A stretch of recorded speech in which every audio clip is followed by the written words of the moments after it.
Yeah, welcome everybody back from the break, and we had very absorbing inauguration session of 13th Special Steels Convention.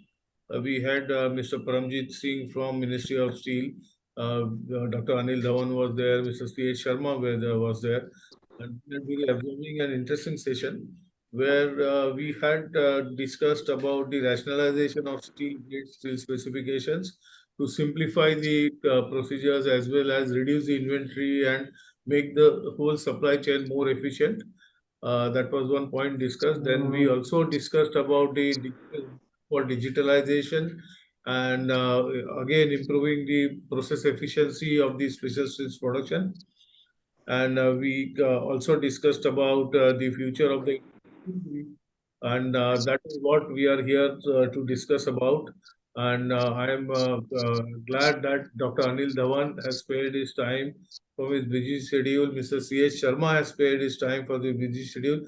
I would also like to welcome Mr. Vivek Gupta from JSW if he is there. Mr. Vivek Gupta, now you. Yes, thank you. Yes.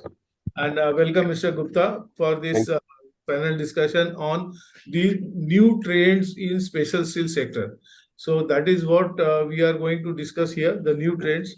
And of course, there are a lot of new trends. I would like to discuss about the digitalization. I would like to discuss about the green steel. I would like to discuss about the rational. I would like to discuss about how microlet steel can be further integrated into the steel production, and I would also like to discuss about the market scenario, especially from Mr. Vivek Gupta. All these dignitaries are here, and I would like to start with Mr. C.H. Sharma. Mr.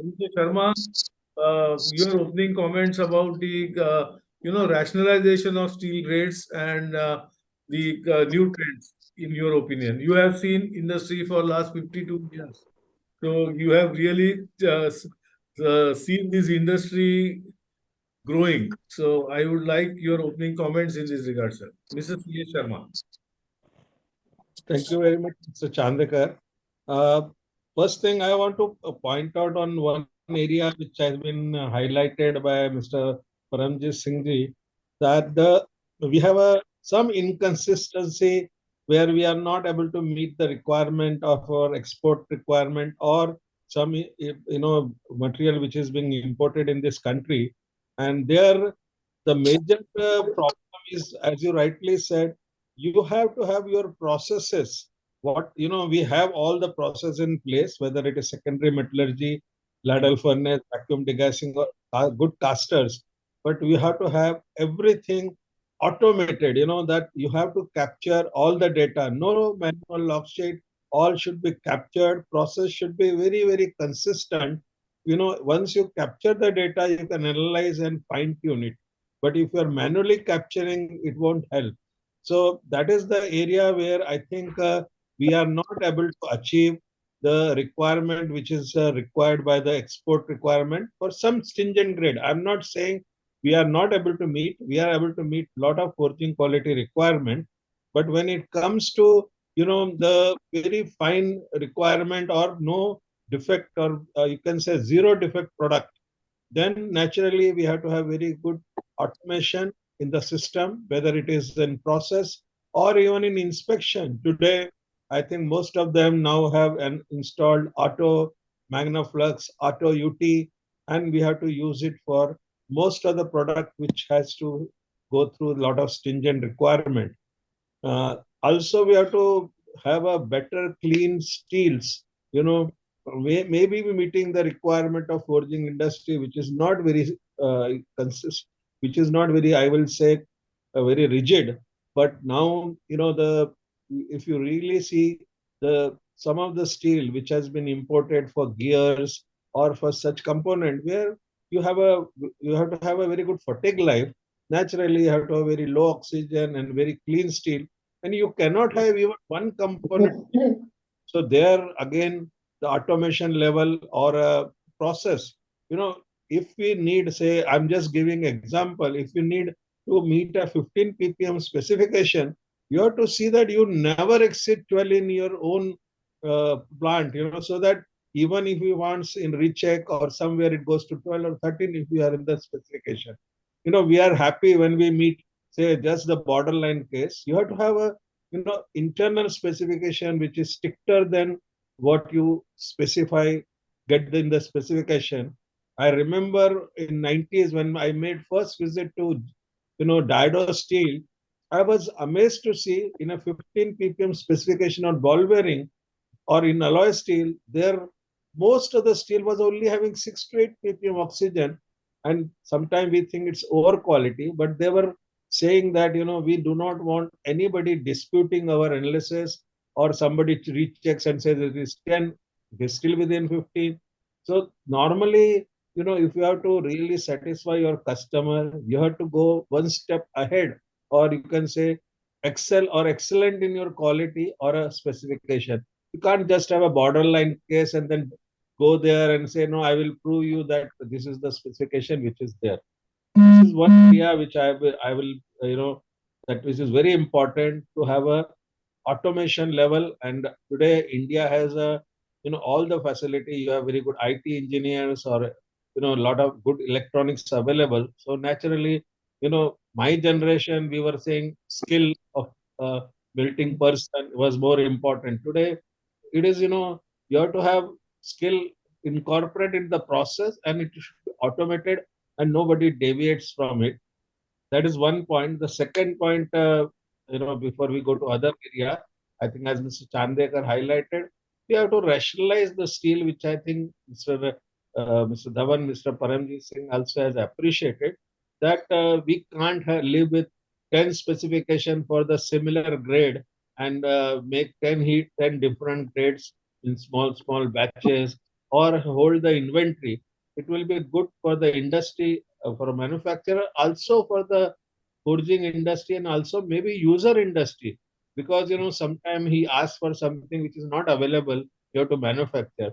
But if it is in a regular grade or in a few grade which is matching with his requirement, I think he will also have a shorter delivery period and also maybe better price. So with this, I think my opening remark, I think you can go ahead, Mr. Yeah, Chandekar. thank you, Sharma sir. And now it was, yeah, that is what we discussed in the morning also briefly about the rationalization of steel grades, or maybe reducing the carbon footprint while steel production and processing. So I would now like to go to Mr. Vivek Gupta. Mr. Gupta, I would believe that these problems will always be there. We cannot fully solve all the problems in the industry. They will always be there. But as long as the demand is increasing, as long as the industry is growing, everything is good. That's what I believe. So, what is your perception about the demand? And you really feel there are it is growing, and what are the new opportunities? Mr. Vivek Gupta from JSW Steel. Mr. Vivek Gupta. Yeah, thank you, Mr. Chandekar. Before we move to this demand and market, what Mr. Sharma has said is very relevant. That rationalization, we cannot have so many grades of steel. It's a very peculiar problem, and to some extent, you can say it is indirectly linked to the demand. Now, we were the nation of bullock carts, not the cars. The automobile came in this country through the JVs only, starting Tata from Mercedes. So whosoever is having a collaboration, you have a collaboration with a German company, you use a German spec in your design. You have a collaboration with a Japanese company, you use Japanese spec. You have Leyland, over British Leyland, you use British specs. Now, what happens? The demand gets scattered overall. The demand may be good for Leyland, demand may be bad for Tata Motors. You talk of the import of the grades, Japanese, they get some grades from outside. That problem is there. In spite of all the efforts, in the Indian industry, with all good intentions, is not able to supply because of economies of scale. Because producing in Japan, where the production is much higher, and getting small quantity as an import in India is feasible for them. But for Indian industry, producing 2 heats or 3 heats becomes uneconomical quantity. That That's some indirect link between the individual demands. So that recognition, the one grade for the Indian industry, suppose you say chrome manganese. So there should be one grade which should be used in across the industry, not that Tata Motor has a different spec, other person has a different spec. That creates a very big problem and it becomes a hindrance in when you go for the grades, which we, Mr. Sharma said, fine grades. The production becomes uneconomical. So industry's hands are tied in that in spite of all the good intent. Coming to overall demand, I would say you leave aside today's market scenario, which is an aberration and which was expected because of the upcoming elections, which everybody expected. Overall demand is quite stable. Passenger cars are really doing well.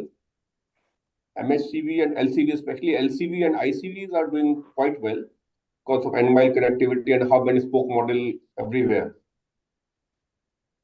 Two-wheelers, yes, EV has made an impact. There is an impact in two-wheelers on EV that everybody knows. We got a study done, and what we feel is overall there should be an increase in demand, especially for the heavier sections going forward, because EV is not going to replace your MHCV or ICV. It is just not possible. The nature of the fuel will change. Instead of the combustion engine will remain. The fuel may be a hydrogen fuel or anything else, something ethanol, they are coming up with ethanol, that may happen. But IC engine is not going to go away in your trucks and light vehicles. IC engine goes away in two-wheelers. And maybe to some extent, as it's a fad, I would say, my personal opinion is it's a fad, even in passenger cars, it's a fad. Because today, what everybody in Tata Motors, they are the biggest sellers of the EVs, passenger cars. Once these batteries come up for replacement, they are giving 8 years guarantee or 7 years guarantee. The moment these batteries will come up for replacement, the value of the car is zero. Whereas if you look at it, an IC engine car, normally, it comes into a second-hand market after 7 to 8 years. It has a petrol engine has a life of RCs is for 15 years. And a car will normally come into a second-hand market after 7 to 8 years. It has a value. It has a salvage value. The first owner sells it and he gets the money and he adds something and buys another car. But in case of EV, the value becomes zero. So the whole system of EV has an inherent hypothesis that the cost of the battery will go down in times to come to such an extent that replacing a battery would become feasible. If it does not happen, then the cars will also come back to your normal IC engines, and that is one of the main reasons you see that Japanese are not very active in EVs. Toyota, Honda, Maruti has entered, but if you look at 2-3 years back, you look at the statements of Mr. R.C. Bhargav, he was not very bullish on the EVs. Maruti Suzuki as a company. Japanese are very, they are taking it, they are more focused on hybrids because that's a better proposition. One second. Manoj, give me half an hour. So, passenger trucks, commercial vehicles are not going to be EVs. So their demand remains constant. In fact, with growth in economy, the demand would increase. Although, we say all things that turnaround time has come down, good highways are there, even in toll plazas, there has been cut in time. But still, with the growth of economy, what is envisaged, what government is putting up money, and we are heading for a $3 trillion economy, the demand of commercial vehicle will always be there. The demand for passenger car will also pick up as the battery cost does not come down. Two-wheeler, yes, that impact is there. So going forward, I don't see much, impact on demand. Only thing is that product profile will change. The focus, the requirement would come more from the heavier forgings or medium-sized forgings instead of, light forgings. For two-wheelers. For two-wheelers. And even in two-wheelers, if something obviously will remain, everything will not go onto the battery because IC engines, and especially in bikes, high-capacity bikes that will remain. There also, the nature of the product will change. Like, It is as the things stand today. As Umesh आधे घंटे में करते हैं.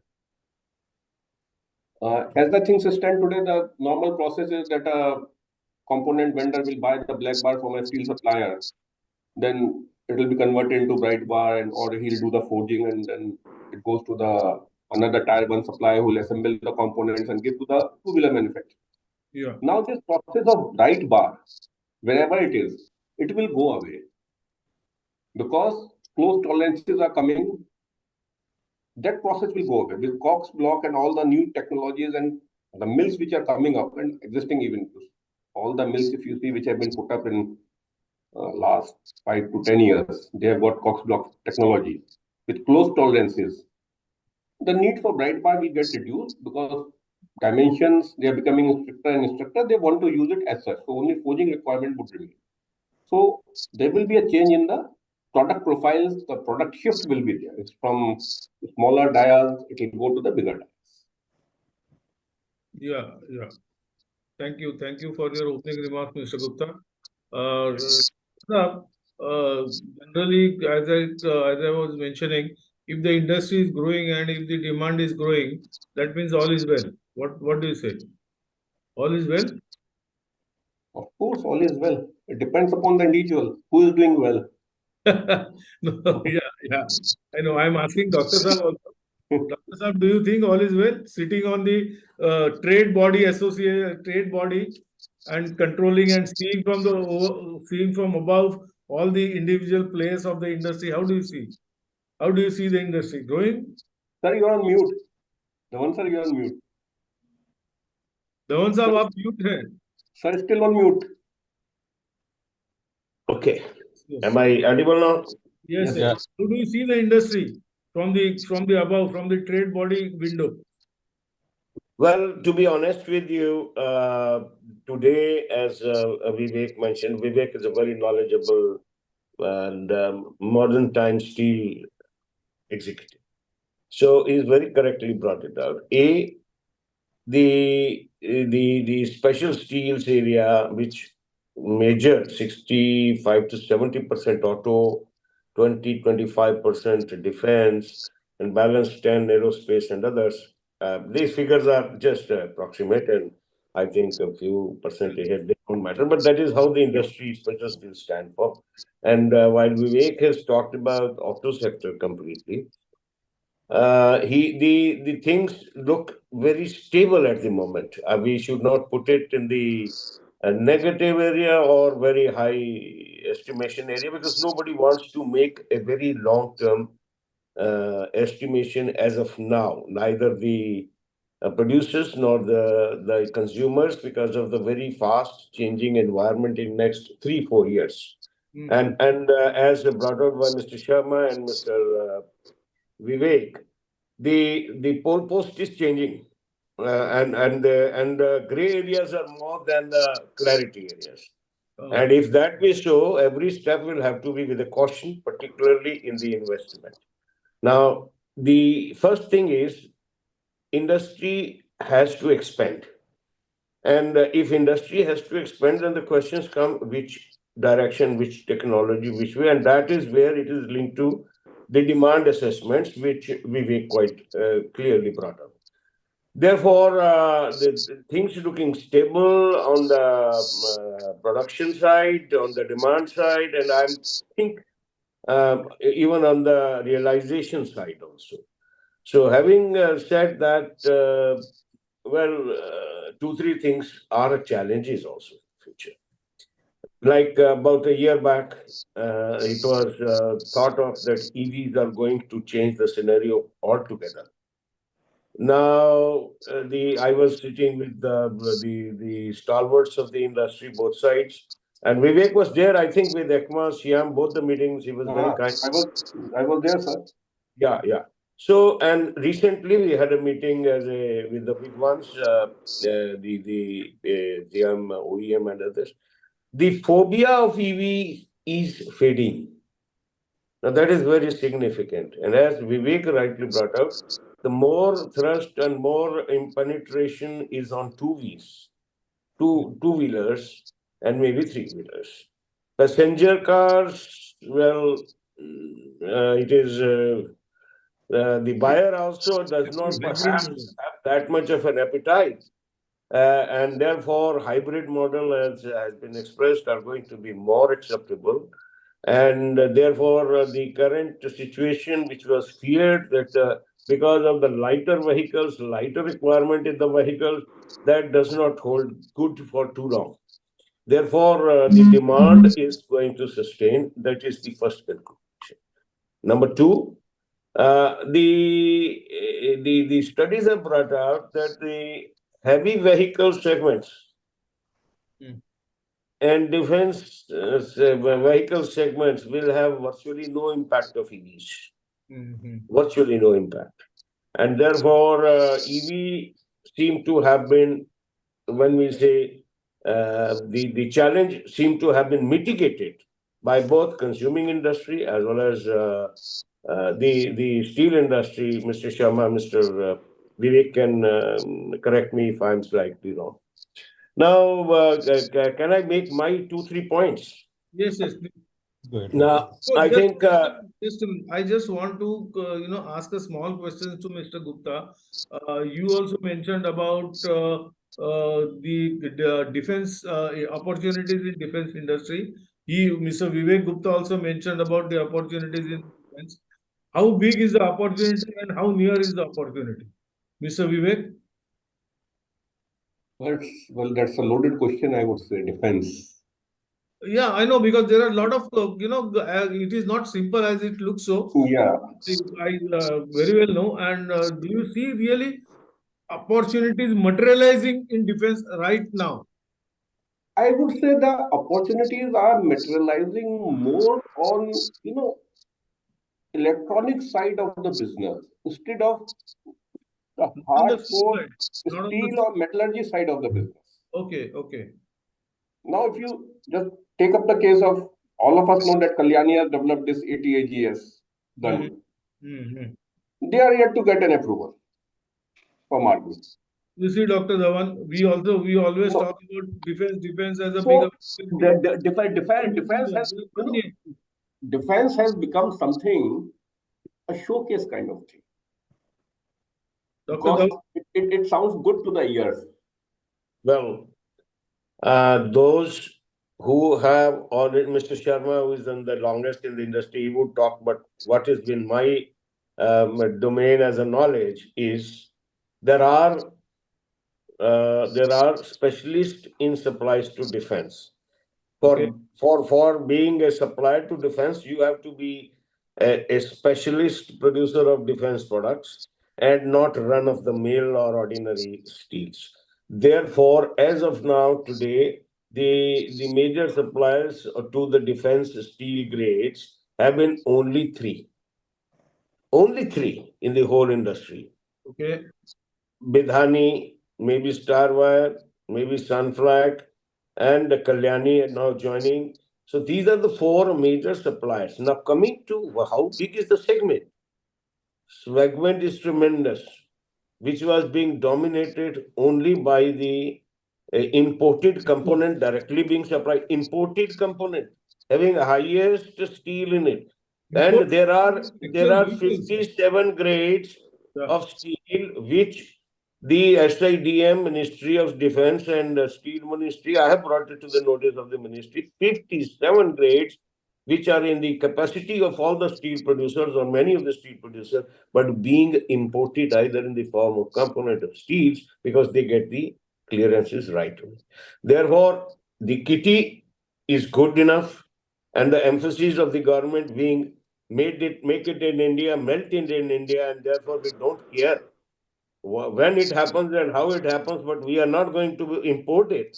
Therefore, opportunity is galore because the auto segment gradually gets very much competitive and I'll say crowded and competitive, and therefore where are the escape routes, or when we say escape routes, where are the diversions which can augment the capacity utilization and maintain the production and the profitability? There are only two as of now.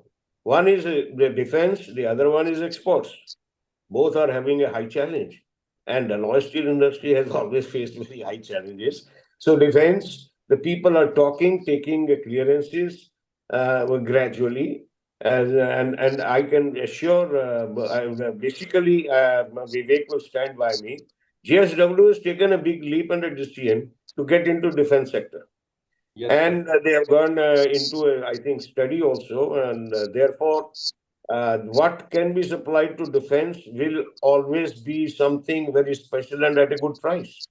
I know the defense grades always gives you good results.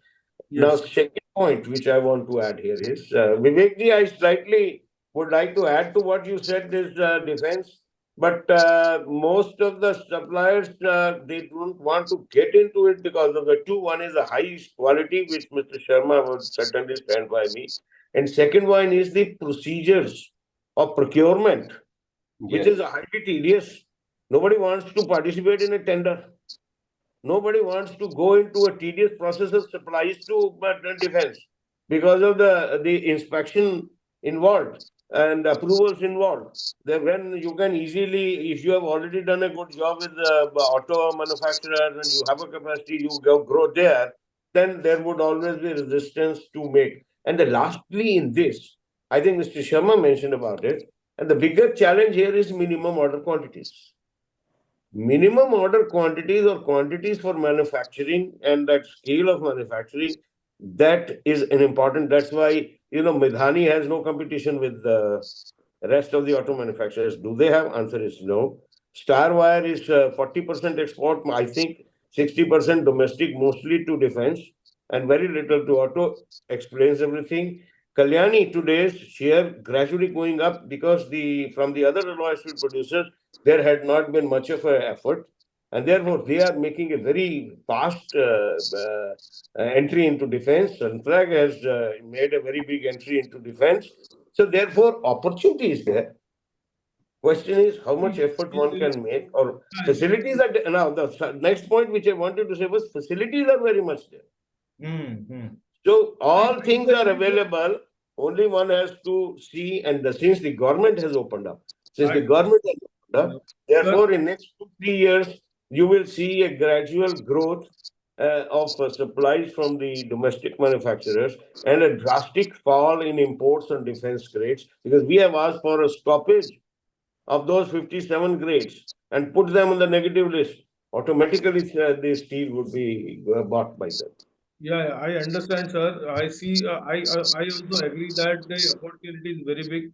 We also don't have any doubt about the intention of the government to go one step ahead in Atmanirbhar Bharat and replacing imports by the indigenous supplies. But it is a long way. It is not as simple as it looks. It is not as near as it looks.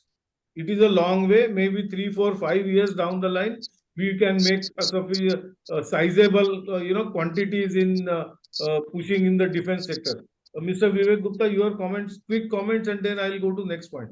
No, you see, opportunities are there, but I feel it will take time. You see, today we talk Yes, of auto industry, but steel supplying to auto industry coming to this level has taken 30 years. absolutely. You know, and today we are entering as an industry, we are entering into defense sector. So just compare where this alloy was there in 1983 when Maruti came and Honda came and they put up the plant in Gurgaon. There was Correct. nothing. So now today bulk of supplies are going. Same thing is going to happen with defense. It will take time, but yes, what Dr. Dhawan has Opportunity rightly is said, there. Do it needs you to agree that the come. opportunity is there? Yes, opportunity is obviously there. Yes, good, good. So Chandra, But Mr. Chandekar, before we go, let us be a bit away from the defense and export. See, uh, even in the domestic industry, recently something which has come out as a challenge to the steel producers is the fastener industry, fastener manufacturers. There a huge quantity of steel is being imported, left, right, and center, and the issues are quality and the price, where they have mentioned that the price is very high. And Rakeshji was very much there during that presentation. Second one is, as Mr. Paramjit Singh mentioned, tool and die steel. Now, 60% of total tool and die steel, if it is being imported and we have the capacity, and there also the domain is only by 2 3. how do we stop that import? And how do we make that challenge? Now, question is, if within alloy steel categories, these are the major areas where we are not able to meet, I think we'll have to find a solution for this also. Okay. Okay. Yes, sir. Point well taken. Yes, I agree. I agree. On defense, I want to make some comment. Please, Uh, please go ahead, sir. as quality head in my 17 years, I have made lot of efforts to develop for Mukund the defense sector, and we were only successful in small area, and even railway we could break through, but not in defense because of lot of bureaucracy and maybe the present government, which is now looking at differently. Earlier, it was very difficult to penetrate and even get a trial order in defense, and maybe meet their requirement also was very stringent. I agree, but now with change in the the scenario at the top in our country, I think maybe defense looks attractive, and maybe in couple of years, some plants which are making efforts like Sunflag or Kalyani, and maybe others will also join in that. Maybe it will be possible to do that. And on tool and die steel, my comments are that you have a dedicated plant with a vacuum induction furnace, a small 5 ton, 10 ton. You have to have some ingots. You have to have a long bar forging. You have to have a small rolling mill. It's a dedicated setup. I don't think in our country we have those facility because we don't see a big volume here. If you Vidani, sir. export requirement and everything, then only it is possible to set up like 20,000 ton per year plant. It's not so easy, that it is not run of the mill product. Some tool die steel, yes, are being made, but they are not up to the mark. Maybe some people in Calcutta or others they produce it, but I don't think we are into bulk requirement or a quality requirement at tool die steel. And today, most of them are being imported because they are, too many grades and too expensive.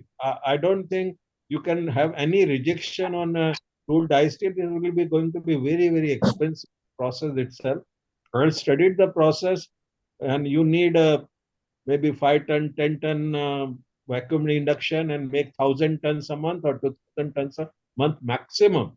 And you have to have all the facility down the line, including heat treatment, rolling, long bar forging, everything you need. So I don't think anybody is venturing into that, so far. What about Midani?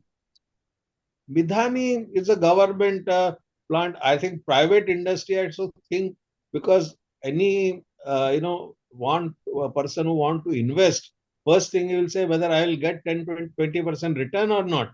And with that, nobody wants to invest. Even Sunflag is investing. They just want to have a stamp that we are supplying very niche products. See, one is doing business, one is only saying that I'm going to have these niche products and all that. That is good. I'm not saying denying it, but it is going to take long time before they will be able to succeed. Like they have hired the services from experts, and maybe they are trying. I'm not. They may be successful, but it's a the somebody who wants a very quick return. It is not so that from the defense sector you will get very quick returns. You see, I would like to add here, like traditionally, if you see at the defense industry Hmm. in developed countries, it has always come up with government support. Correct. You see, US, the defense industry came up in World War II. There was an absolute government support. You look at China. Today we say China makes everything for their own defense. The industry is supported by the government. Now, in our country, what is expected that a private person, a private industrialist would put up the money, spend the money, and ROI doesn't come, or ROI comes in 5 years or 6 years or 7 years. So I think we need to look at the whole model of development for the defense industry, maybe a sort of collaborative where the government puts in the money and the technical know-how and manpower comes from the private sector. So, somebody needs to absorb that shock. And, once you put up a plant, you give the sample for validation. It's a 1 year, 2 year process. What you do with that investment? The plant is lying idle. Suppose today we put up a plant, we make steel, we give for testing, and then what we do with the facility? It is approved and comes into a commercial production. So, depending solely on the private industry to develop for the defense is, I think, not suits the concept of the business. It has to be collaborative, and that financial, financial security, you say, or you say financial guarantee, that has to come from the government. That, okay, we put in the money, you supply the manpower and the technical know-how, and let us put it in a joint venture. So it runs as a separate entity. That can be one of the model which will really help in fast development. I Otherwise, as Mr. Sharma has said, why an entrepreneur should put up the money, or like it's okay, you develop some of the grades just for the show window. Yeah, I would agree with Mr. Vivek that if the grades are intricate and the quantities are small, government has to play some role in it. Has to play some role. So okay, let's leave it at that, and let us move on to the other subjects. I have two very important subjects I would like to discuss here. One is green steel making, and other is green steel making includes how to reduce the carbon footprint and all that. So let us start with this subject, and I would start with Mr. C.H. Sharma. Sharma sir, lot is being talked about green steel making, but I don't see anywhere really green steel being produced or green steel being processed. I would also like to ask Mr. Vivek Gupta that whether you would get better price for green steel, and I would like to ask Dr. Dhawan that how we are how countering the European move of that border tax, CBM, EM. What is that? That CBAM, Carbon Border Adjustment Mechanism. Okay. So first, I would like to start with Mr. Sharma. Mr. Sharma, please. What is being done on green steel front? Before we go into detail what is being done, I will just give a theoretical, how green steel can be made. Green steel means you have to have a carbon footprint which is roughly 2 ton or 2.3 ton, or average of the whole world maybe 1.9 ton or so. If you have to come down to maybe very, very low levels, somebody talked about maybe 350 kilo instead of whatever 2 tons, maybe coming to somewhere around 10-15%, which will be comfortable level. The process has to be, you have to make first the green power, means you have to make a solar or a nuclear or a wind or you can say hydro power. That's a green power first thing. Then you have to use for making green hydrogen. See, hydrogen, green means you have to have electrolysis using again the green energy. Okay. Then convert your, the gas-based DRI plant into hydrogen reduction from, the today which is gas is used. Instead of coal, you have to use hydrogen. Make that DRI, use 80-85% of DRI into the arc furnace, again using, the solar or a renewable energy, melt it like that. Even electrode which you are using, graphite electrode, which needs very, very high power for whatever 3 kg or 2.5, 3 kg you use, that has to be also graphitized with the green energy. That's even ferroalloys, which is also very high consuming, like ferrosilicon consuming 7,000 units per ton, has to be also made with the green, but maybe they will not be able to substitute some amount of carbon which is required for this coke. Coke is used, metallurgical coke for small sizes used by all the ferroalloys industry. So you have to have that steel, again, ladle furnace, arc furnace, suppose you use ladle furnace, and even rolling mill has to also go with the hydrogen as a fuel. Today, nobody is able to heat billet with the electrical heating because going to 1200 degrees centigrade is not possible. You can have 900, 950 your heat treatment.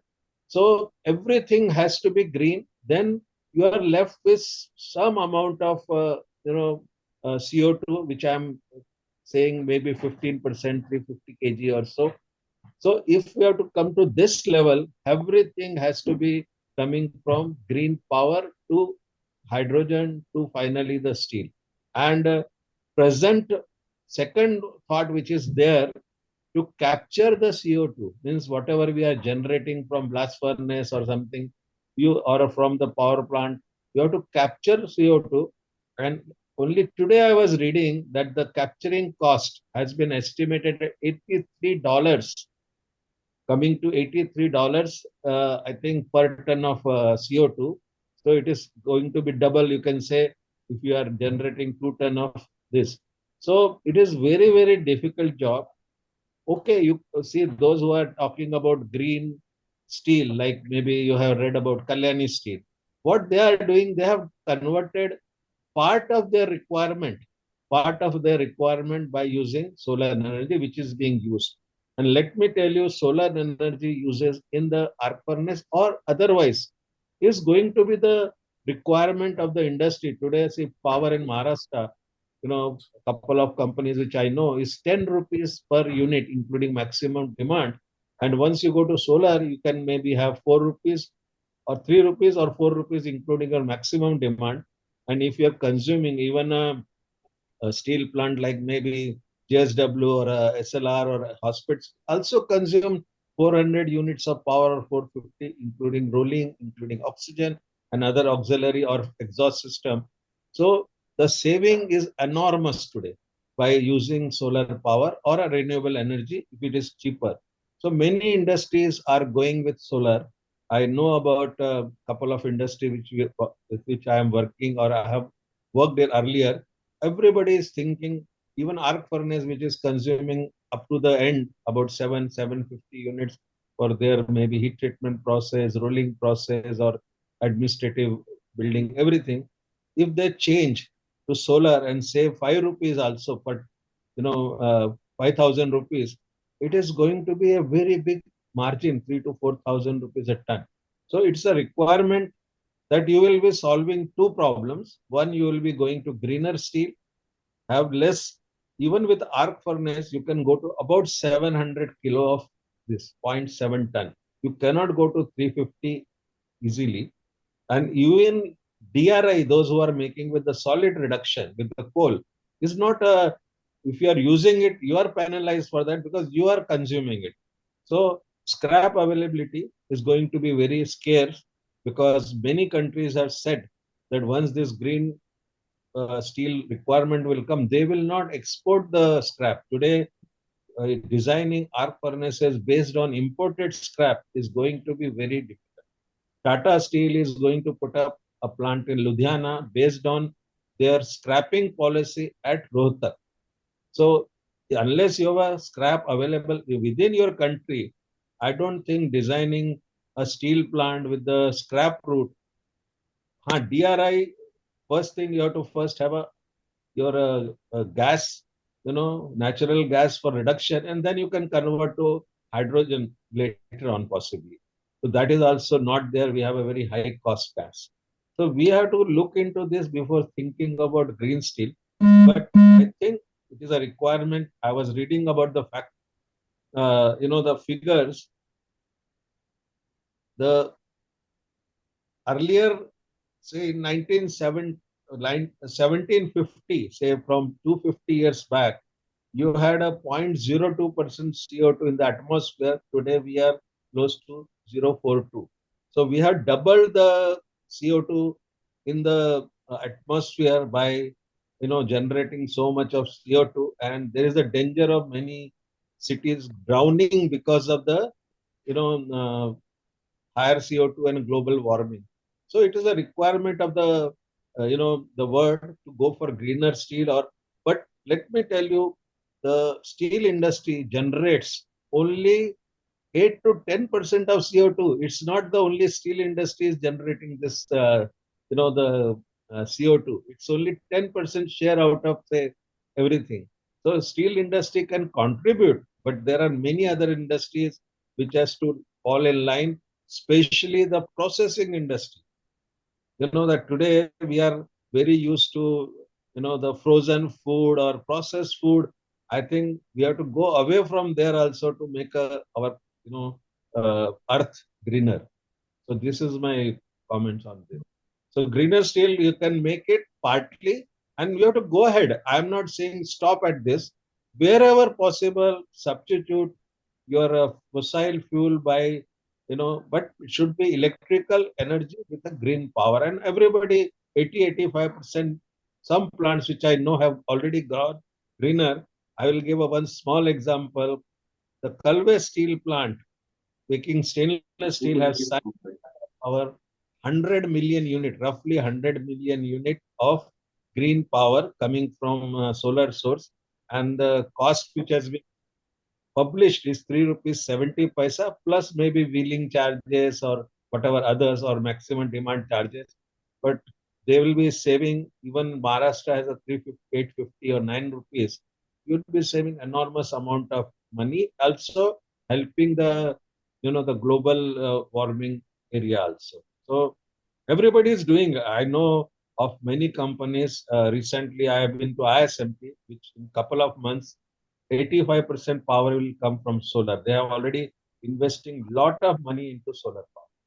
Yeah, I know, I know. Thank you, Mr. Sharma, for your very, very elaborate and very descriptive answer. Thank you very much. We have fully understood the concept of green steel. It demands the making the whole supply chain green, right? Correct. Right, whole process chain green, and it is not as easy as it looks, and it will take a lot of time, sir. Lot of time, and I don't know whether it will fetch you some extra rupees or not, Mr. Vivek Gupta. Will that call for some That is the basic question. additional Who pays price? for it? Huh? Who pays for the cost to make a green steel? So everything has to be absorbed. You see why these Europeans came to us? Because they never wanted to do the dirty job. They shut down their blast furnaces, they improved the environment. All the dirty job was outsourced to the developing countries. Correct. And then why they are They, putting, they, they, why they are they putting want best quality at the cheapest price. correct. Now, making the green steel, they want the Indian industry or the developing country should bear the cost of making the green steel without them paying for it. Is it, I don't know this question whether is it right to ask on this forum, I don't know, but the question comes to my mind, is it something cornering India or cornering developing countries or something like that? No, I Dr. don't Gupta? think that. But my take is it is not that cornering India or targeting one particular country. It is like they are more concerned about their environment. Like as Mr. Jaishankar, Foreign Minister Jaishankar has said that Europe thinks that world's problem is not their problem, but their Yeah, problem is world's yeah, problem. yeah. Same logic applies Something here. like that, something like that. But They how want they to are keep. concerned whether we make it in a the green way or whatever way, they are concerned about your import of steel from India, no?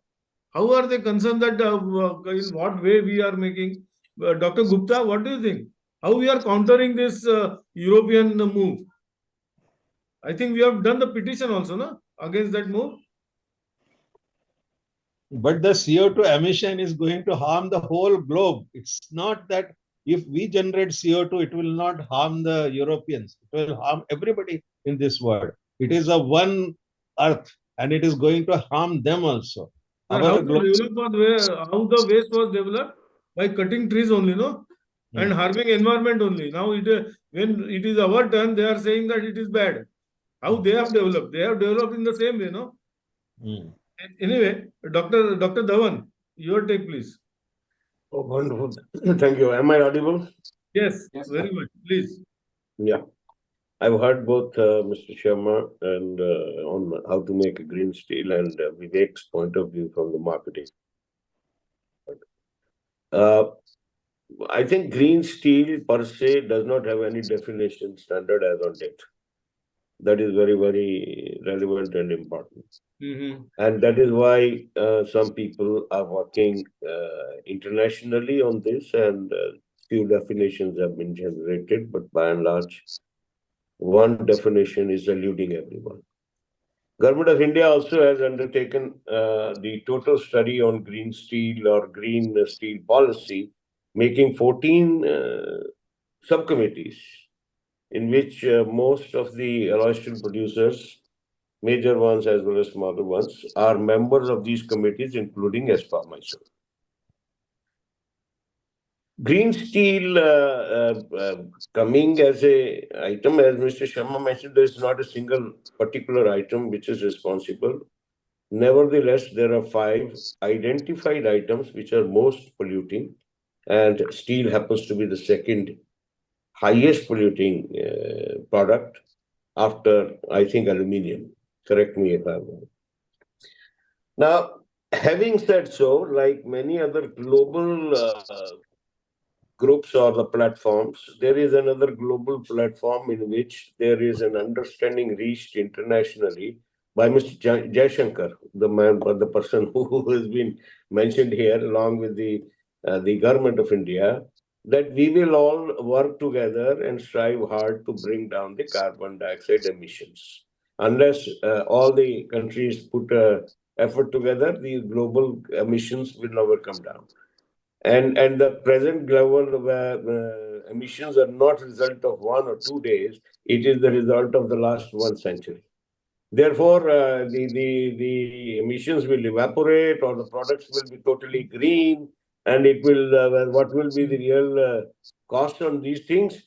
They are again, as I mentioned the previous, the more gray areas than the clarities. Green steel per se, I'll give you just 2, 3 things clearly on manufacturing. It is going to be a very different ball game for the electric arc furnace manufacturers and a different ball game for the blast furnace or conventional route manufacturers. While electric arc furnace manufacturers will be very happy, particularly those who are making through scrap, like few of us, and also already using renewable energy, solar energy and others, they may be sitting pretty with the carbon emission known to them, because carbon emission audit is becoming almost necessary, and there are Indian agencies involved. I am also a member of, I am on the board of NIST, National Institute of Secondary Steel Technology, which also does the audits. And it has been seen that the range of carbon emission in electric arc furnaces with scrap usage and normal, I say 50-50. Solar energy or renewable energy is not available 24/7. It is a rationed commodity. So even with that, perhaps the carbon emissions with these arc manufacturers, which is the lowest in the country as on date, is something like 1.2 to 1.5 or 1.6. But with the BOF route, major steel producers with the iron ore and coal. When I say iron and coal, there is no substitute to the coal right now. And the normal usage of scrap. When we say normal usage of scrap is around 10%, because that is the conventional usage. The carbon emission is something like 2.2 to 2.5. And if that be so, the average, because electric arc furnace with scrap, electric arc furnace with DRI route, and we have put together, if we calculate, it may be something like 2.1, above 2.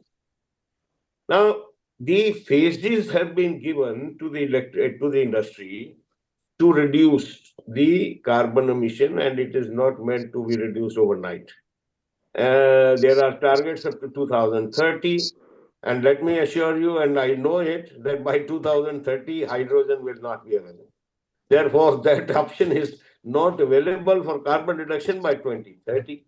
Second one is 2047.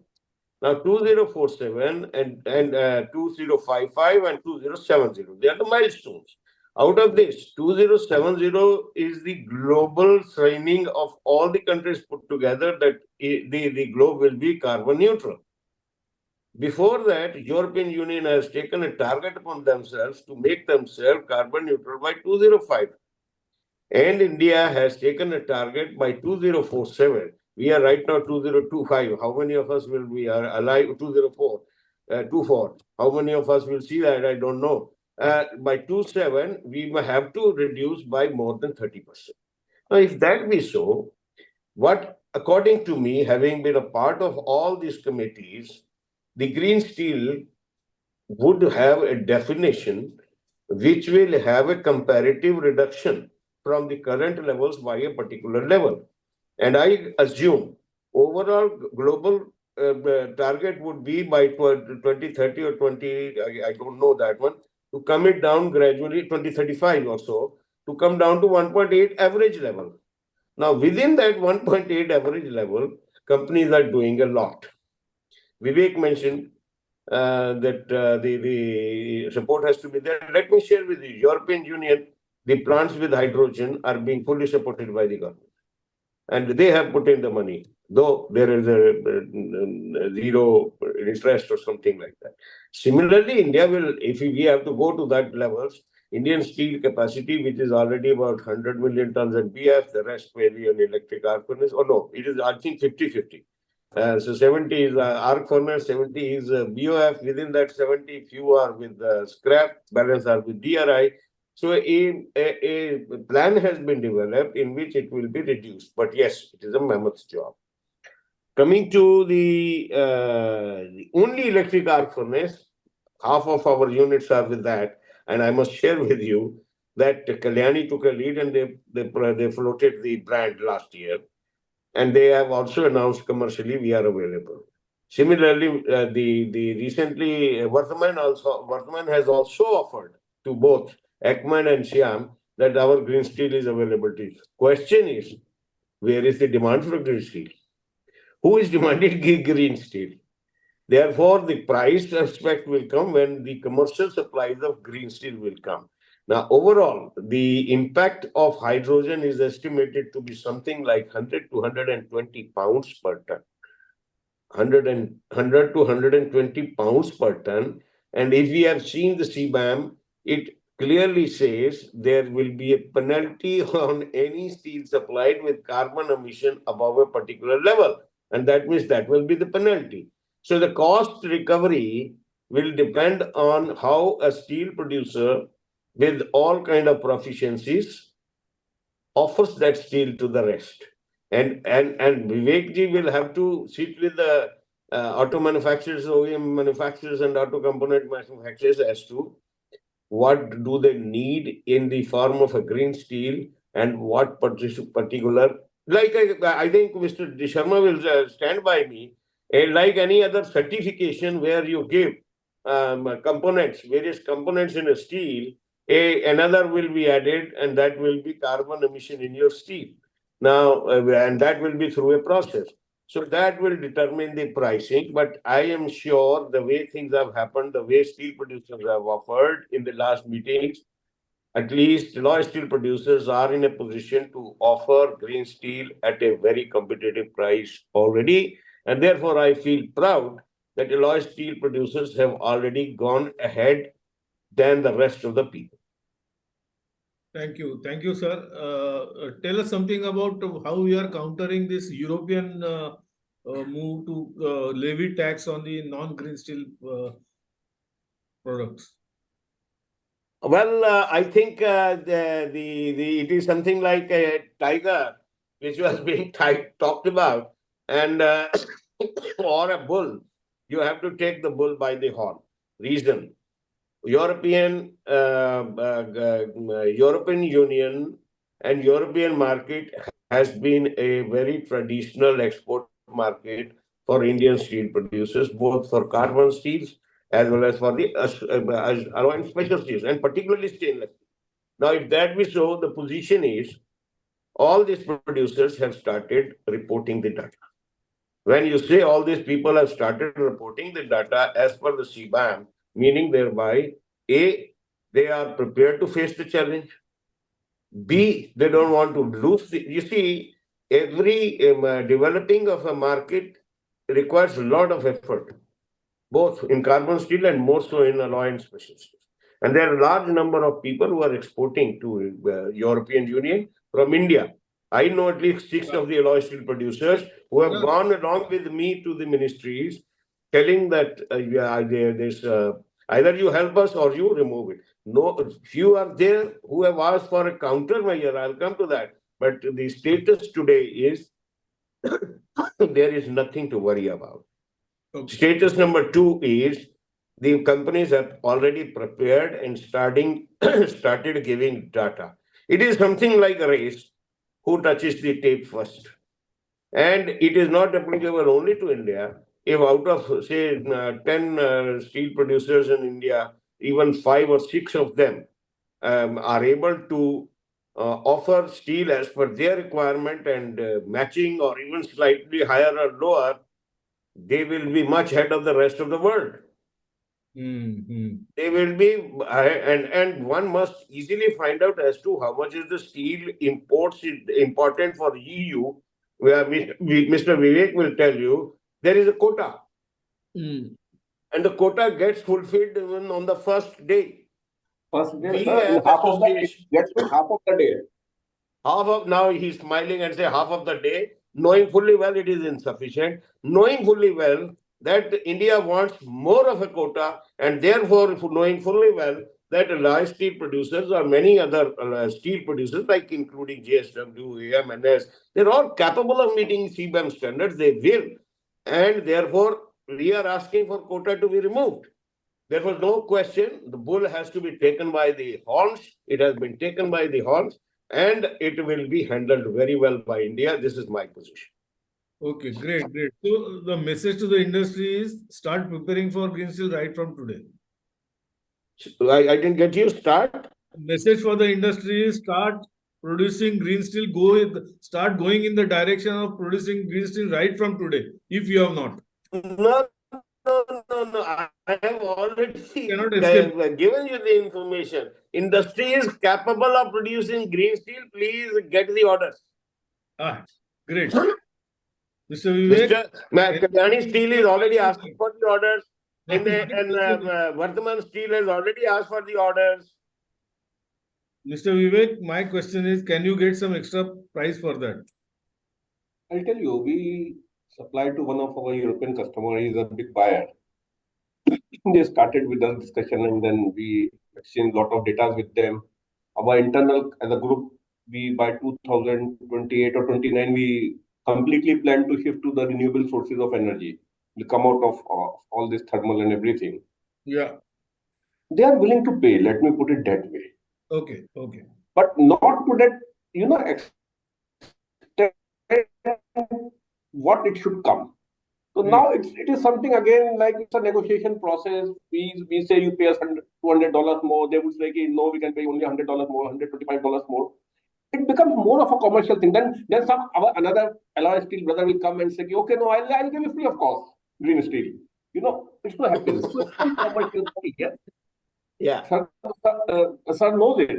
To whom I am referring to. Yeah, all of us were taken aback slightly, right? It happened, yeah.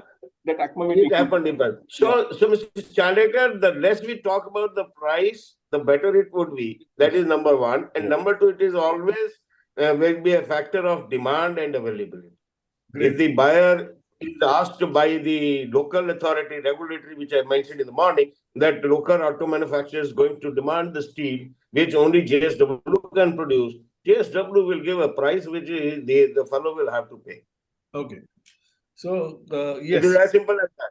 And if the JSW does not develop, or our steel producer, that was only there, if our steel producer is not able to supply the grades that one, they will have to pay at a price much lower than the normal price. Am I right, Mr. Vivek? Yes, sir. You see, so it's a demand supply. It is all question of ultimately demand and supply. Yeah. Supply, yeah. That's it. I think we can leave it at that. Yes. Mr. Sharma, you wanted to say something. You are mute. You are mute. You are mute. Mr. Sharma, you are mute.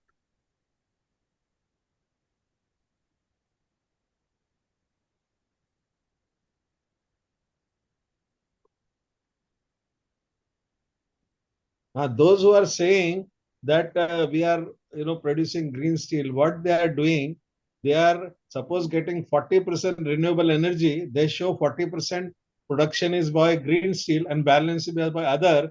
So they stamp those heats or those steel grades saying this is made by renewable energy, it's a green steel, balance is other. So they want to use it for export purpose or anything.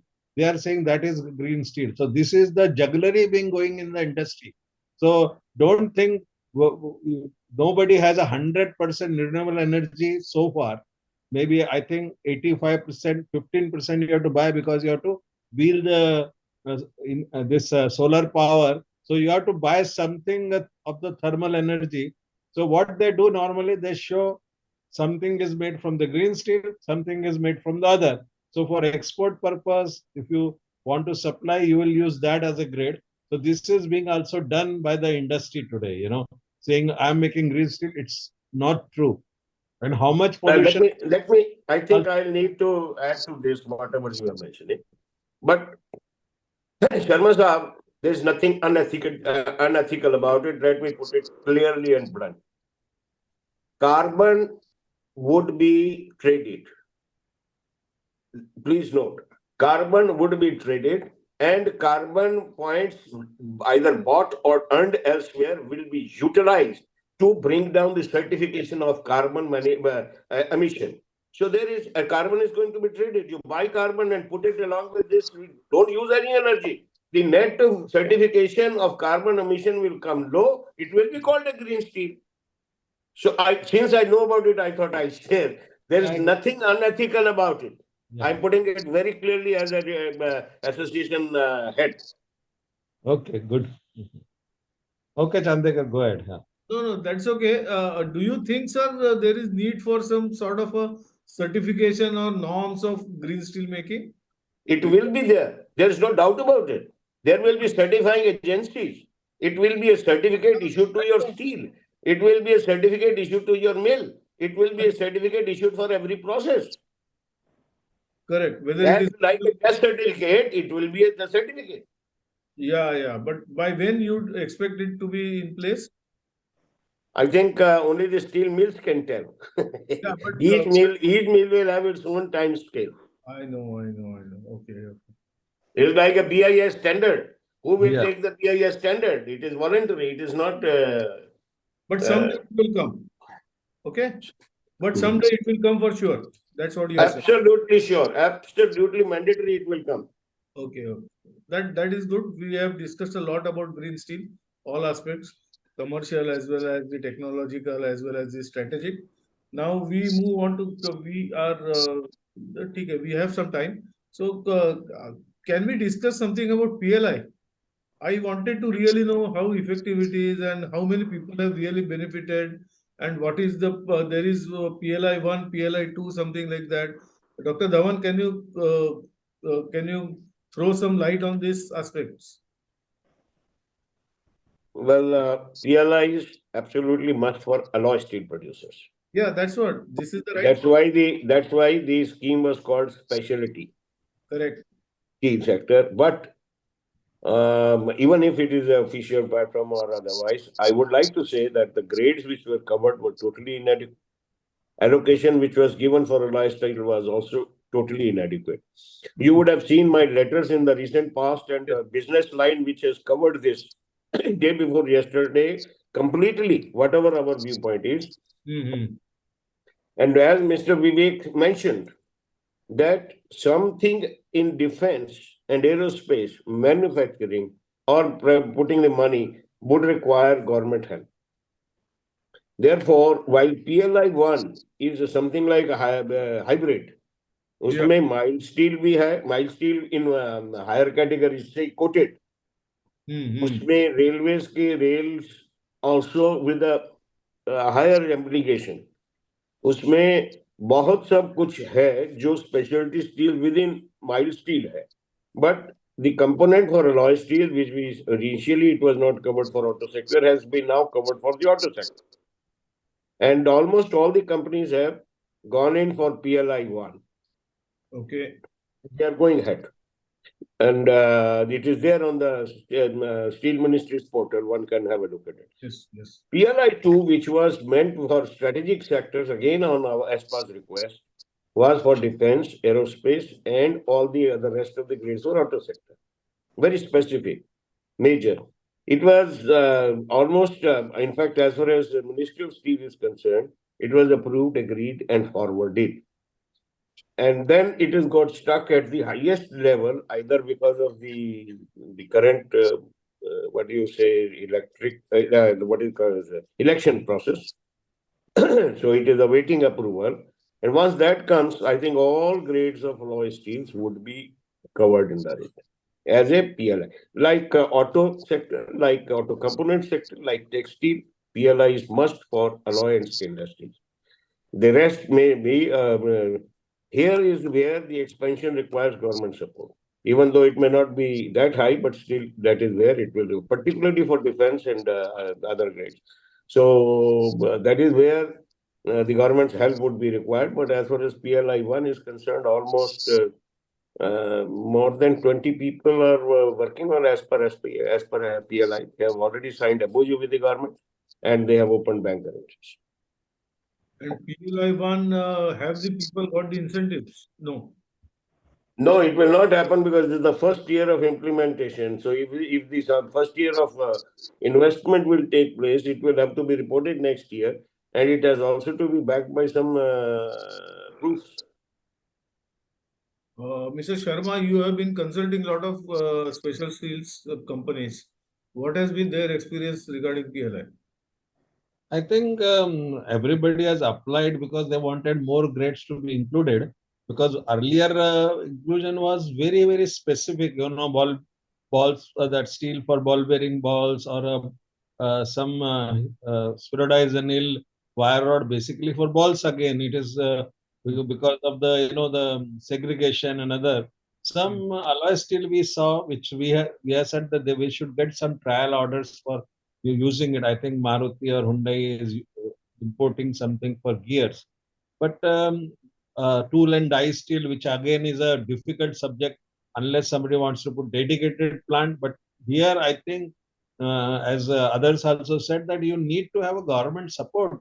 You cannot make, in 1 or 2 or 3 years, you have to do a lot of R&D before you come to a level where your manufacturing cost meets the industry requirement. Otherwise, it's not so easy. And maybe somebody from we have to bring the technology, maybe hire the technical people who can make these grades. I think tool and die steel is not so easy, and it is a requirement. It is a continuous requirement, and every country needs it. These grades which are used by engineering industry for the die or tool steel is definitely required. And as we grow, as we develop, I think the requirement will also increase, and there is an export market also. But here, I think you need some government support to put up the industry and as a joint venture or something. And maybe we have to absorb losses for a few years before we really become profitable. It takes more time, this industry, and nobody wants to venture into this. This has been asked to me by many owners of the company. I have told them that it's not so easy, and needs a special setup to make small, maybe 15-20,000 tons a year. It's not a huge requirement like millions and tons and all that. Very small requirement. Yeah. And specialized requirement, I'll say. Like we were talking about PLI. This was also included, but as Mr. Dhawan said, I think nobody got benefit. Everybody has applied, and people are waiting for it. That when some more grades are included, which can be developed. Everybody makes only the transmission grades for automobile and others, but some are being imported. That I think requires that the industry should be given a chance to supply some trial quantity and stabilize it. I'm sure I think I will slightly correct position here. When I said PLI 1, it means PLI 1 has been put in place. Number 2, as it is. Number 2, PLI 1 has also been issued LOIs. They have been signed by the both as an MOUs and implemented. So PLI 1 is in place and is in progress at different levels by different companies. The remuneration, when it will come, that is only the companies will know. Companies will have to apply for it along with the progress, like a contractor doing a job. So they will have to apply. So maybe in a year or 2 years, depending upon what they have shown in each, because it is not across the board. It is every single company filing, signing separately. So like Starwire or Sunflag or JSW or even Steel Authority of India Limited, who have all signed, they will go through that process of showing the progress and then claiming, and then they will get. But implementation has been done, PLI 1. It has been more than 2 years, sir. So only the plants will be able to tell who has reached which stage. I cannot at this there. Okay. So Vivek, what has been your experience in your company? You see, the experience has been quite decent, I would say, as far as PLI 1 is concerned. Okay, we have also applied for it, and that investment process it's on. The returns are yet to come. But yet, it's a And when do you expect? positive step in this direction. It's a positive push from the government side. It's a positive step. But No doubt about that. No doubt we about really want to develop, all those grades and to be self-reliant and come out of import, then there has to be a mechanism in place to share the cost. A But proper, thorough mechanism to share. sir, my question was very simple. When we are entering into some scheme, what time frame we are looking at? You will start getting benefits after 5 years, or what? 3 years or 2 years, or what? Minimum 5 years. Minimum 5 years. Okay. Yes. The span of the PLI scheme is 5 years. So the individual companies who have applied may get some benefit or may get some incentives after 5 years. Well, if they have done it in 3 years, they will apply for this in 3 years and get it. Okay. You have to make investment, you have to give the data, and you have to claim it. So as fast as you do it, Okay. So it is basically depending on the progress of the individual companies, not on the government. Yes, yes. It is a typical capex. Okay. Okay. So let's, I think we have discussed almost everything. There is one point, digitalization, but there is no actually debate on it. Unless somebody wants to tell something about it, I think digitalization is the way forward, and every company is implementing digitalization to the best possible manner in the best extent. Anybody wants to comment on this subject? We are open.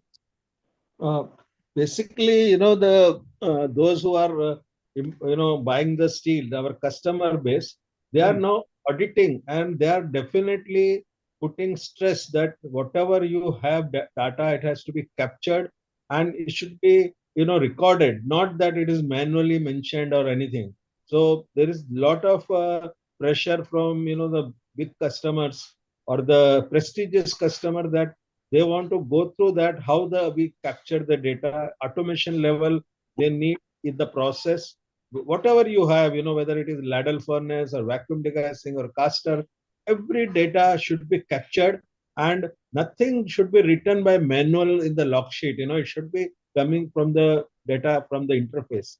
And as I rightly said, that even the inspection, today manual inspections we have to dispense with. You should have a magna flux for crack detection and ultrasonic, also automatic, so that no errors are made. And there are a lot of other areas which are, like color coding has to be now substituted by bar coding, so that there is no mix up in the plant or even at the customer's end. So there are a lot of things which is going on, and slowly everybody is adopting. If they don't adopt, they will not get the approvals, or they will get approval, conditional approval for some time, but it won't continue, because lot of people who are importing steel or component, they come and now audit the industry, and they are very, very strict on this issue. They can relax for a few months, but not forever. So I think industry will go for automation level, and it is required, because today you don't have a skilled manpower in every industry. It's a shortage. This is one area with special steel. You do not find now very experienced people, and nobody wants to join this industry because it's not a white collar job. After all, it's a dirty industry possibly. Dr. Dhawan, is ASPA helping, facilitating, encouraging steel companies to go for digitalization? And in See, what way? digitalization is a compulsion. It is not a kind of something where somebody has to push for it. So there is already a prioritization by each industry, our member, in their own way, in their own setup. So there is, in fact, let me tell you, while this is a priority area, every time we get together, we find that this is one thing each member already has it on top of its agenda. So there is nothing, there is no anything against it, nor it is against Sure. the system, but rightly pointed out that yes, we have a, issue of the right manpower. And I think gradually that will also be resolved, because if we have to produce, we have to have the right people to produce. Yeah. No way, no way about it. Mr. Vivek, you want to make some comments? No, I think we are much ahead. We are much ahead of the current digitalization, I Yeah, would say. I know. JSW as a group is Exactly, far ahead. exactly. Very well said. Because to be digitalized is also to make you WTO compatible. Correct, correct. This is the sentence. Yeah, You yeah, have to be digitized completely to be WTO compliant. correct, correct. I agree. I agree. We have almost, I think, covered all the points. One point briefly covered by Mr. Gupta and others was the threat from EV. He mentioned that there is only some penetration in the two-wheeler sector, not otherwise. Otherwise, EV doesn't pose much threat to special steels industry in near future. Are we all together on this? Yeah, I Mr. Sharma, please. have one comment. See, when we talk about EV, we are talking about reducing the CO2 emission. But if somebody is using for a lithium extraction or making lithium battery, the thermal power, and then you are It comes to changing the with same thing. thermal power, then you are not reducing the pollution. Even Then, salvaging the battery also. Sir, Even I am salvaging the talking battery also. strictly. Hello, hello, sir. I am talking strictly from steel demand perspective. well, It should, I'm not very sure that EV will Okay, I'll help you out on this. be the main requirement, not Just a minute. Let Mr. Sharma I'll help you out complete. on this. We got Vivek would know. We got a study made particularly on EVs penetration and demand. We have the summary of this right in front of me, where the two-wheeler segment, as Vivek has brought it out, was very clear. Electric two-wheelers are likely to have one-third penetration in the overall two-wheeler volumes by financial year 2031. Okay. Small commercial vehicles, the growing inclination towards ESVCs because of better total cost of ownership by logistics and parcel delivery companies to drive the higher penetration in this segment. It is likely to grow around 11 to 12%, and alloy steel demand is likely to grow at 4 to 4.5% because of the this penetration. I mean, conventional के Total अलावा that is commercial, this is total commercial vehicles. 10 small commercial vehicle. Now, all. passenger vehicle, which is the main, here the growth of EPVs is to largely depend on growth and development of charging infrastructure. Estimated EPV penetration by financial year 2031, very important for passenger vehicle, is around 15%. So same as commercial. Commercial is 10 to 12 and Yeah, passenger vehicles is 15 and 15, two-wheeler is one third. That is 33%. one third. In commercial, you have to split it. It's the smaller commercial vehicle and the MHCVs. MHCVs are separate. There is no And penetration of EV. maximum, like in two wheelers, the maximum penetration is in the buses. One third. But Almost there all the buses will steel be demand is converted less, into volume is EVs. less. In two-wheelers, the volume of steel is less. Correct, Mr. Vivek? But Very number less. is too high. Number is Number is very high, high. the volume is less, tonnage is less. Mhm. But unit tonnage is less, but if you multiply with the production, then Yeah, the then volume it goes up. becomes sizable. I understand. Okay, okay. Buses, very high penetration. Medium and heavy commercial vehicles, no concrete plans of OEMs to introduce electric type M and HCVs in near future. So these are the conclusions of this study. And when was this study made? Just last year, it was made public. It was kept. It was done by alloy steel producers and kept by alloy steel producers. Hmm. Only few of its areas were shared by the as per during EC meetings with Siam and ECMA, because it is of far-reaching consequences, and we don't want to share it with the regulatory authorities unnecessarily. Maybe the situation is changing very fast, sir. Maybe this year the situation may be slightly different. I would not say drastically different, but slightly different. People are more towards digitalization and maybe towards EV also. I don't know. Anyway, so I think we have covered almost everything. Chandekar, comment on this. I am more sure that hybrid car will be ahead of EVs because the European people or even the America recently in Chicago, the whole one day the all EVs were lined up. There was no power to Yes, yes. Recently it has come. That, so now people are going to think twice before they buy yes. special. Only My EV. Yes, yes. California is going for a very ahead with the EV cars, but not other part of the world because they have 3 months or 4 months of period where they will find very difficult for them to charge. If something goes wrong or car stops, they will be having a real problem. So Right. I would say hybrid is the answer to most of these cars, not the EV. And this hybrid car, the volume of steel used is same. Am I Same, yeah. right?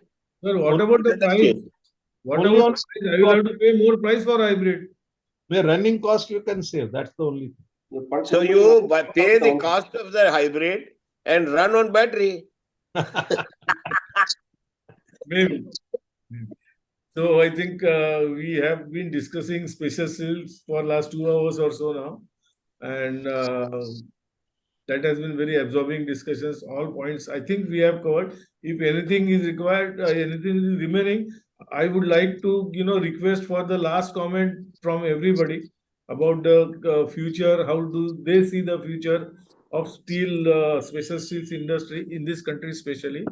My last question is: if I have 100 crores, do I put it in special steel sector? Why not? Hmm? Are we Why bullish? not? Are we all bullish? It will be the best Yeah. ROI. Last comment, starting from Mr. Vivek Gupta. Last You comments. see, alloy steel is a very promising sector. You know, it's a very stable kind of sector. The demand is stable. You know your customer. You know what you need to produce at what price. Unlike the commodity, you come in the morning and sell at price X. At lunchtime, you sell at price Y, and in the evening, when you go back, you sell at the price Z.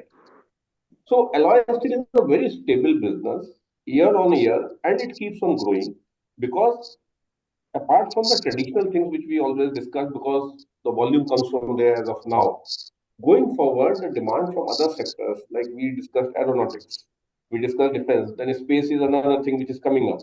You Yeah. know, the, plus when we talk of defense, what we are only looking at is the equipment part. We are not looking at the consumable part. Hmm. We developed one grade for artillery shells. Okay, now that's got a very good demand. Some one man's food is another man's poison case. The shell explodes and the demand of steel is generated. It is as simple as that. So alloy steel is a very promising sector. Going forward, demand will always be there. It is not going to go out of fashion. Apart from what we have discussed, one basic problem of this industry is having a qualified manpower. Hmm. Yes. Yes. This country has lost generation of engineers, at least 3 generations of engineers to IT sector.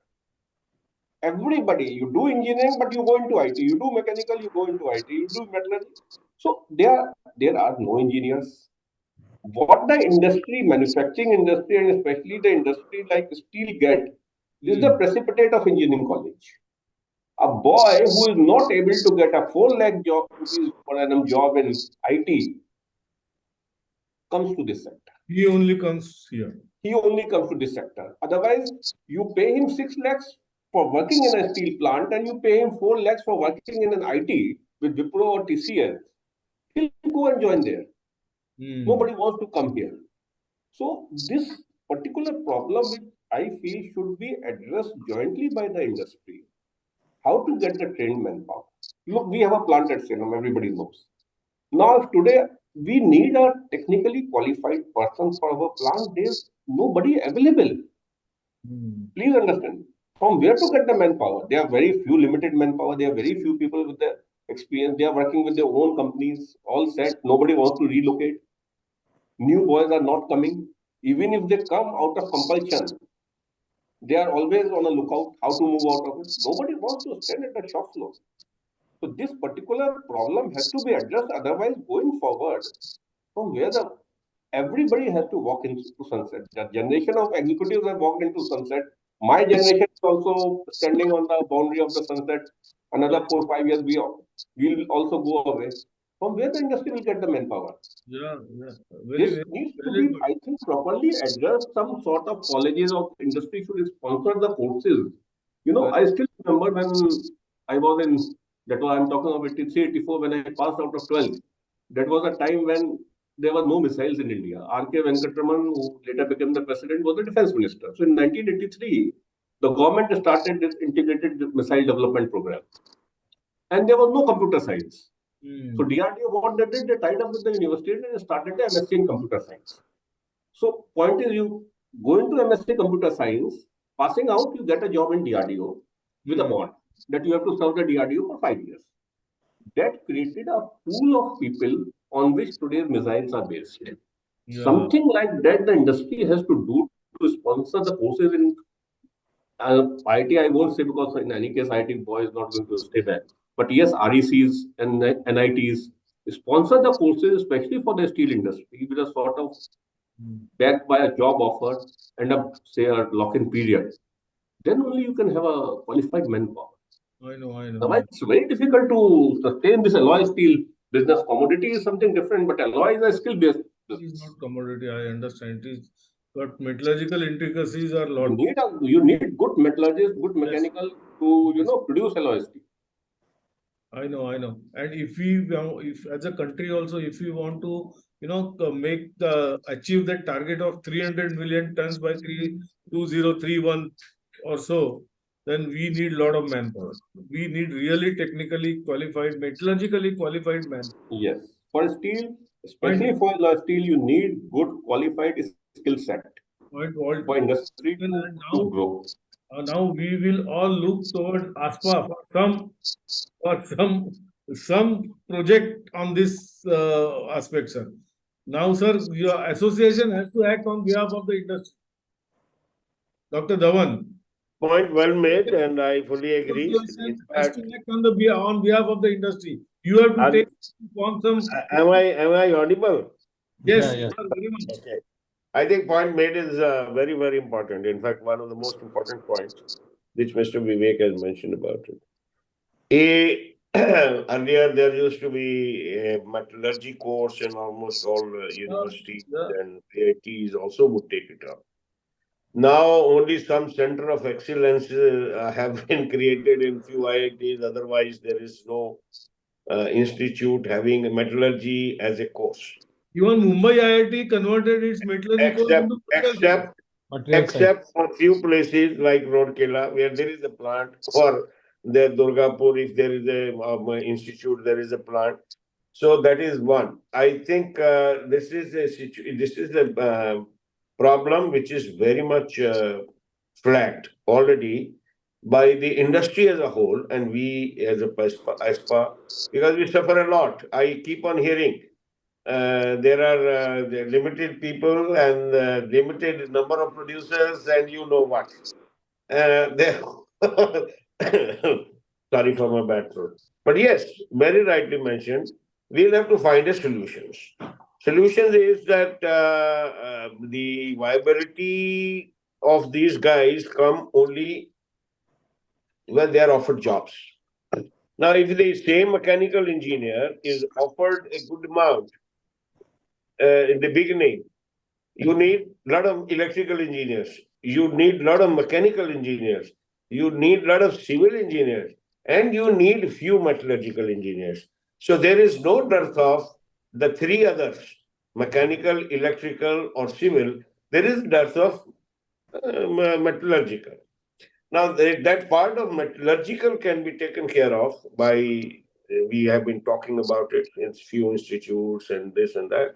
But the mechanical, electrical, and the rest, they have to be lured by the industry in the beginning itself as management trainees, like me or maybe Vivek or we like here we were taken in the steel industry. I was taken in the steel industry in 1977.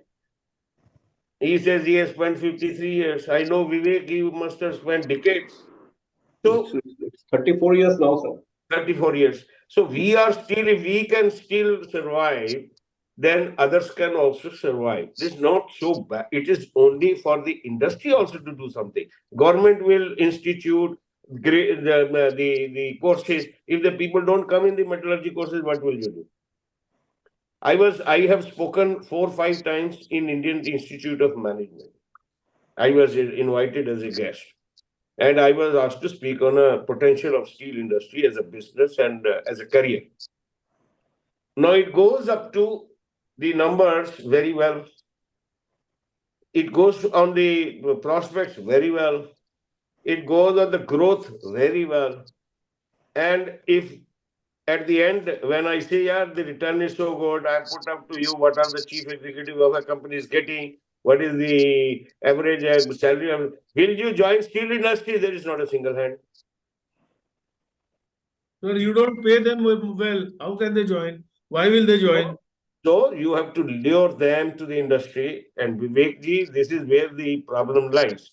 We have to offer perhaps a steel industry. Now the perception about the steel industry will have to be changed with this fraternity. And yesterday we were sitting with CII in a forum where we were talking why government is not supporting steel industry in any of the avenues. In any of the avenues, including rod tab, which is a legitimate right of an exporter. Rod tab is a legitimate right of an exporter. If somebody goes to the court, he will win the case. But Chapter 72, steelmaker doesn't get it. Reason, perception with everybody in the government is the segment is doing so well. If the segment is doing so well, why people are not joining? So, a lot will have to be done very clearly as an association. I have discussed this with our by the industry itself. It has to lure people. And metals I have seen in Bhilai steel plant or in Rourkela or in Alloy steel plant or now with the secondary sector. You get the people with the attitude and the some basic what is called as attributes of an engineer. You will become a metallurgical man. But yes, it is a flagged issue by everybody. More so in the recent, there was a committee for manpower for the steel industry, for digitization, for green steel, for the rest. And everybody felt for the rest, if there are no people, what are you talking about green steel or about the other? The Tata man has to go to steel plants as a steelman, there are no steel people. It is a very large issue. And I'm glad Vivek has brought it out. It is a much larger and much serious issue than what you and me can even discuss here. And therefore, in our big wigs, our big industrialists, our top people will have to look at it. They got it. Honestly, I'm telling you, when they all need it, Big take 1 industrialist, minute. sir. No, just stop for a second. They Okay. all got it when they need it because SAIL was having surplus, Tata was having surplus. Half the people today who are running at the top in all the bigger steel plants or from the industry only. Tata says Therefore, now they will have to realize, like Tata's, they must create an institute there itself. Tata is a cadre. Am I right, Vivek? Yes, sir. They have a steel cadre. Steel Definitely. authority decided on a steel cadre, faltered somewhere, otherwise there would have been never a problem. Then JSW should create. All big plants, they should create their cadres, steel cadres. That means they will pick up, they will tell the institutes, IITs, others, every 50 people, you please every year make out 50 people, I will take all your 50 people. If that is how it goes, there is no problem. People have to lure them. Sir, I am telling you. Otherwise, Mr. C.H.Sharma, how he spent 51 years in the steel because he was taken care of. Vivek is there, I am there. We have enjoyed working in this industry. Absolutely, sir. It is a very interesting sector, very challenging, still interesting sector. There is no doubt about it. And but this problem is such, which Mr. Vivek has rightly pointed out, and you have supported. That individual industrialist क्या करेगा, sir? He will finance maybe, but the project has to come. Project has to be conceived by somebody like ASPA, somebody like SIMA, somebody like these industry trade bodies have a very large role to play in this area, sir. They have to come out with some plan. And then, Definitely. yes, then ask Sajanji or then ask some Tatas to, finance and, do this. But the plan has to come, plan has to be conceived by people like you, sir. We will certainly. We keep on mentioning. Even yesterday, we had a day before ESPA meeting. This was one of the bigger issues we discussed. Yeah. So the industry is quite alive to it. Dedicated And some course for non-metallurgy, some working course or something like that. must be there. We have Okay. already put up one plan. Myself and Mr. Kashiwa, we have already put in Yeah. one plan with the Correct, Secretary correct. Steel. So this We is will how. have to put it more as a thrust, and it is being done. But we'll, as you suggested, we'll keep on hammering more. Yeah. Thank you. Chandekar, I have to leave. I have another meeting lined up. Yeah. You have already given your last word. So I take it, but you are saying the industry will grow gradually. So, and there is no spectacular growth expected, but it will keep on growing on a gradual way. That's what. So I would sum up in only one line. Past was glorious, future is bright, present will pass. good. Good. Thank So, you. Thank you, Dr. Saab. Thank you, Dr. Mr. Saab. Vivek. Thank you so much. Thank you, everybody. Mr. Sharma, your last word. Well, I think we discussed on manpower. Here, I'm from College of Engineering, Pune, which is a metallurgy department. Even Yes. today, student It comes, is there. Yes, I know. but you cannot get a single person for industry, because when you go there, you find only 2, 3 people only going for interview. Balance are all absorbed by the software industry or somewhere else. So they don't want to come, even they have got a degree in metallurgy. So it's not that the institutes are not there, but maybe the today the safety or you can say environment has changed a lot. When I started working, and today it's much cleaner atmosphere. It was not there when I joined industry 52 years back. But as rightly said, maybe you have to take some diploma engineers or somebody and train them and make them, give them confidence that in 7, 10 years they will grow as a managers. It is possible. This is what other industries are doing. They know they can, or they are pinching the people. They just offer them 30% more and pinching experienced person. But somebody is losing, somebody is gaining. But we need to have some metallurgical. See the Germany where the steel has grown so much. I have seen there is a trade, melters trade or masons trade, another, like we had ITI. For steel industry, they have a technician. They don't have engineers, but still some engineers join the industry, they grow. Balance are technician. So the same way we can have some diploma engineers, maybe mechanical or maybe metallurgy, and train them and give that trade, but they have to be offered better, salaries than compared to the market. Otherwise, they will look at easy job of other. Steel industry, all said and done, is a place where you work in the heat, you work in the dust, whatever is the. Now it's much better. You can have still cleaner clothes and walk in the industry. In our time, it was not there. But yes, we have to create each big industry, not smaller plants, but bigger plants. They have to have their own training programs and involve them and train them on the shop floor. And then they can be retained for longer time so that, industry doesn't suffer. Thank you, Mr. Sharma, for your last word. Dr. Dhawan, you want to add something, or should we close down? I think almost everything has been covered. Yeah. Nothing has been left, and thanks to your No, it was very doing absorbing it and discussion, sir. maneuvering it so well.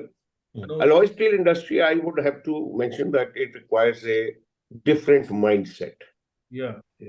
The volumes are not there. Everything is every order is customized. Is vary from 50 kgs to maybe 50 tons or 100 tons. Therefore, it is a question of a mindset. Yeah. And when Mr. Sharma was mentioning about tool and die steels volume not coming, I think dedicated plants for such tool and die steels, when it comes with the purpose of that volumes and that business, it will have economics of that kind, and therefore it will run like that. Coming to the manpower, and as I very mentioned, actually we were discussing, it has been brought out that mechanization and automation has really led to much less number of people required in steel plants. Do you know, when I joined the Steel Authority of India Limited, the total manpower of Steel Authority was 3,25,000, 1978, I'm talking about. And similarly, Tata was having almost like 2 lakh. Now, today, with their capacities to 25, 30, 35, and how many people they are running with. So, it is also like the minimum order quantity, volumes required for running the industry is also number of is very much less. That is why the institutes have run down their courses. But matter remains very critical. Metals per se, demand is going to be there. Methods of manufacturing will change, and therefore we need specialists for metals.